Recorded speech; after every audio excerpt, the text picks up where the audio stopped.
ನೀವು ಮನೆಯಿಂದ ನಿಮ್ಮ ಬೈಕ್ನ ತಗೊಂಡು ಹೊರಗಡೆ ಬಂದಮೇಲೆ ನಿಮ್ಮ ತಾಯಂದರು ನಿಮಗೋಸ್ಕರ ತಮ್ಮ ಜೀವವನ್ನು ಕೈಯಲ್ಲಿಟ್ಕೊಂಡು ಕಾಯ್ತಾ ಇರ್ತಾರೆ ನೋಡಿ. ಹೇರ್ ಸ್ಟೈಲು ನಾವು ಬದುಕಿದ್ರೆ ಮಾತ್ರ ಇರುತ್ತೆ, ನಾವೇ ಇಲ್ಲ ಅಂದರೆ ಯಾವ ಹೇರ್ ಸ್ಟೈಲ್ ಇರುತ್ತೆ?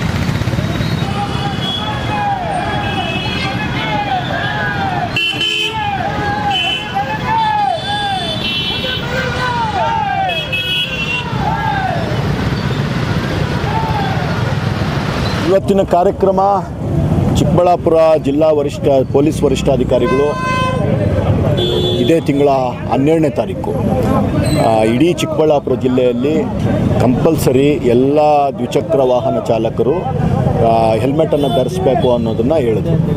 ಅದನ್ನು ಒಂದು ಕಾನೂನು ಕಡ್ಡಾಯವಾಗಿ ಮಾಡಿದ್ದಾರೆ. ಆ ಕಡ್ಡಾಯವಾಗಿ ಮಾಡಿರೋ ಕಾನೂನನ್ನು ನಾವೆಲ್ಲರೂ ಸ್ವಾಗತ ಮಾಡ್ತಾ ಈ ಒಂದು ಅರ್ಥಪೂರ್ಣವಾದ ಕಾರ್ಯಕ್ರಮನ ಮಾಡಬೇಕು ಅನ್ನೋದನ್ನ ಮೊದಲು ನಮಗೆ ಸಜೆಷನ್ ಕೊಟ್ಟಿದ್ದು ನನ್ನ ತಮ್ಮ, ಯೂಶಲಿ ಅವ್ರನ್ನ ಅಣ್ಣ ಅಂತ ಕರಿತೀನಿ, ಅವ್ರ ಕ್ಯಾರೆಕ್ಟ್ರಿಗೆ ರಘು ಅಂತ ಹೇಳ್ಬಿಟ್ಟು ಅಗಲಗೂರ್ಕಿನವರು.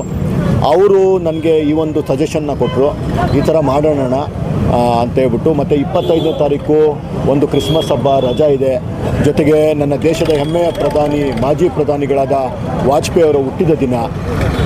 ನರೇಂದ್ರ ಮೋದಿ ಅವರು ಅವರ ಹೆಸರಿನಲ್ಲಿ ಸುಶಾಸನ ಅನ್ನುವಂತಹ ಕಾನೂನನ್ನು ಪಾಲಿಸಬೇಕು ಅನ್ನುವಂತಹ ಒಂದು ಕರೆಯನ್ನು ಕೊಟ್ಟಿದ್ದಾರೆ ಅವರ ಜನ್ಮದಿನಾಚರಣೆಗೆ.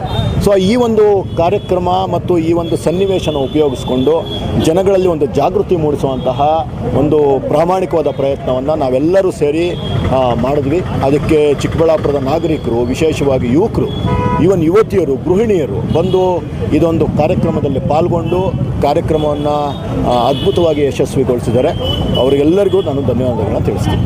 ಅದೇ ರೀತಿ ನಾನು ಒಂದು ಪೊಲೀಸ್ ಇಲಾಖೆಯಲ್ಲಿ ಒಂದು ಸಲಹೆ ಅಥವಾ ವಿನಯಪೂರ್ವಕವಾಗಿ ನಾನು ಏನು ಕೇಳ್ಕೊತೀನಿ ಅಂತಂದರೆ, ನಾನು ಈಗಾಗಲೇ ಕೇಳ್ಪಟ್ಟ ಹಾಗೆ ಲಕ್ಷಾಂತರ ರೂಪಾಯಿ ಹೆಲ್ಮೆಟ್ ಹಾಕಿಲ್ಲ ಅಂತ ತುಂಬ ಜನಗಳ ಹತ್ರ ಫೈನನ್ನು ಕಲೆಕ್ಟ್ ಮಾಡಿರೋದನ್ನು ನಾನು ಅರ್ಥ ಮಾಡಿಕೊಂಡೆ. ಅದು ಸರಿ ಇದೆ, ಫೈನನ್ನು ಕಲೆಕ್ಟ್ ಮಾಡಬೇಕು.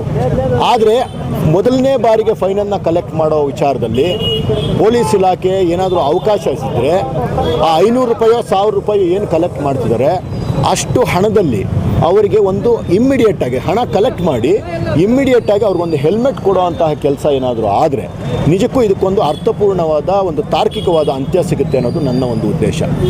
ಏನೇ ಕಾನೂನಿದ್ರೂ, ಏನೇ ಒಂದು ನಮ್ಮ ಸಂವಿಧಾನ ಇದ್ದರೂ ಇದೆಲ್ಲ ಮಾಡಿರೋದು ನನ್ನ ಜನತೆಯ ಒಳಿತಿಗಾಗಿ.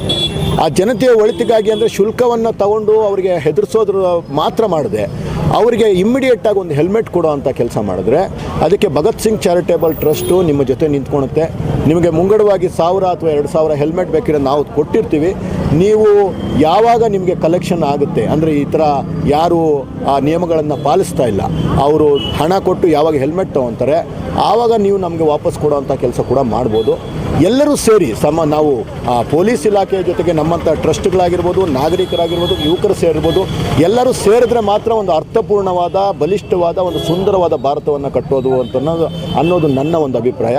ಆ ನಿಟ್ಟಿನಲ್ಲಿ ಈ ಒಂದು ಸಜೆಷನ್ನ ಪೊಲೀಸ್ ಇಲಾಖೆ ಅಥವಾ ಜಿಲ್ಲಾಡಳಿತ ಯಾವ ರೀತಿ ತಗೊಳುತ್ತೆ ಅನ್ನೋದು ನನಗೊಂದು ಕುತೂಹಲ ಇದೆ.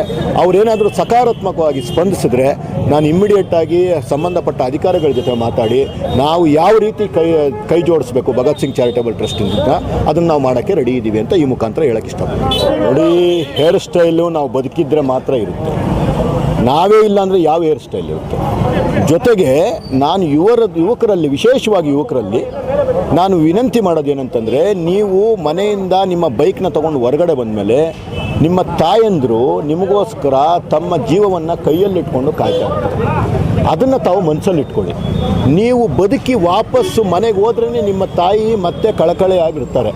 ಅದನ್ನು ತಾವು ಮನಸ್ಸಲ್ಲಿಟ್ಕೊಂಡು ಯಾವುದೇ ಕಾರಣಕ್ಕೂ ಈ ನಿಯಮಗಳನ್ನ ಪಾಲಿಸ್ತಾ ಇರೋದು ಯಾರಿಗೋ ದಂಡ ಹಾಕೋದಕ್ಕೆ, ಯಾರಿಗೋ ಶೋಕಿಗಲ್ಲ. ಇದು ನಿಮ್ಮ ಜೀವವನ್ನು ಕಾಪಾಡುವಂತಹ ಕೆಲಸ. ಈ ಒಂದು ಏನು ಕಾನೂನಿದೆ ನಿಜಕ್ಕೂ ಜನಗಳಿಗೆ ತುಂಬ ಯೂಸ್ಫುಲ್ ಆಗಿರುವಂತಹ ಕಾನೂನು. ನಾವೆಲ್ಲರೂ ಇದನ್ನು ಕಟ್ಟುನಿಟ್ಟಾಗಿ ಪಾಲಿಸಬೇಕಾಗಿರೋದು ನಮ್ಮ ಆದ್ಯ ಕರ್ತವ್ಯ. ಇದನ್ನು ದಯವಿಟ್ಟು ಯಾವ ಸ್ಟೈಲು ಬೇಡ, ಇನ್ನೊಂದು ಬೇಡ, ಜೀವ ಉಳಿಸ್ಕೊಳೋ ಕಡೆ ಗಮನ ಕೊಡೋಣ. ನಾನು ಅದನ್ನೇ ಹೇಳ್ತಾ ಇದ್ದೆ, ಮೊನ್ನೆ ದೀಪಾವಳಿ ಹಬ್ಬದ ಸಂದರ್ಭದಲ್ಲಿ ಆ ದೀಪಾವಳಿ ಮಾರನೇ ದಿವಸ ಅಥವಾ ಹಿಂದಿನ ದಿವಸ ಅಮಾವಾಸ್ಯೆ ದಿವಸ ನಾನು ಒಂದು 5 ಸಾವುಗಳನ್ನು ನಾನು ಅವತ್ತು ನಾನು ಅಟೆಂಡ್ ಮಾಡಿದ್ದೀನಿ. 5 ಸಾವುಗಳು ಸಹ ಒಂದು 24-25 ವರ್ಷದ ಹುಡುಗರು ಒಂದೇ ದಿವಸ ಬೇರೆ ಬೇರೆ ಬೇರೆ ಆಕ್ಸಿಡೆಂಟಲ್ಲಿ 2 ವೀಲರಲ್ಲಿ ಸತ್ತೋಗಿದ್ರು. ಅದರಲ್ಲಿ 4 ಜನ ಹೆಲ್ಮೆಟ್ಟೇ ಹಾಕಿರಲಿಲ್ಲ. ಅಂತಹ ಒಂದು ದುರ್ಘಟನೆಗಳನ್ನು ನಾವು ಯಾವಾಗಲೂ ನೋಡ್ತಾ ಇರ್ತೀವಿ. ಆ ದುರ್ಘಟನೆಗಳು ನಮ್ಮ ಮನೆಯಲ್ಲಿ, ನಿಮ್ಮ ಮನೆಯಲ್ಲಿ ಆಗೋದು ಬೇಡ.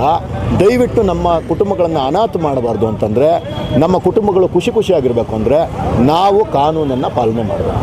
S Aquatech RO water purifiers ಅಂತ ಹೇಳ್ಬಿಟ್ಟು ಹೋಲ್ಸೇಲ್ ದರದಲ್ಲಿ ಚಿಕ್ಕಬಳ್ಳಾಪುರದಲ್ಲಿ ಪ್ರಪ್ರಥಮ ಬಾರಿಗೆ 5,500ಕ್ಕೆ ವಾಟರ್ ಪ್ಯೂರಿಫೈರ್ ಲಭ್ಯ ಇದೆ. 5,500 ಇಲ್ಲಿ ನಮ್ಮ ಅಂಗಡಿಯಲ್ಲಿ RO UV UF TDS ಖಾಲಿ 5,500 ಬರುತ್ತೆ. ನಮ್ಮ ಅಂಗಡಿಯಲ್ಲಿ ಬನ್ನಿ.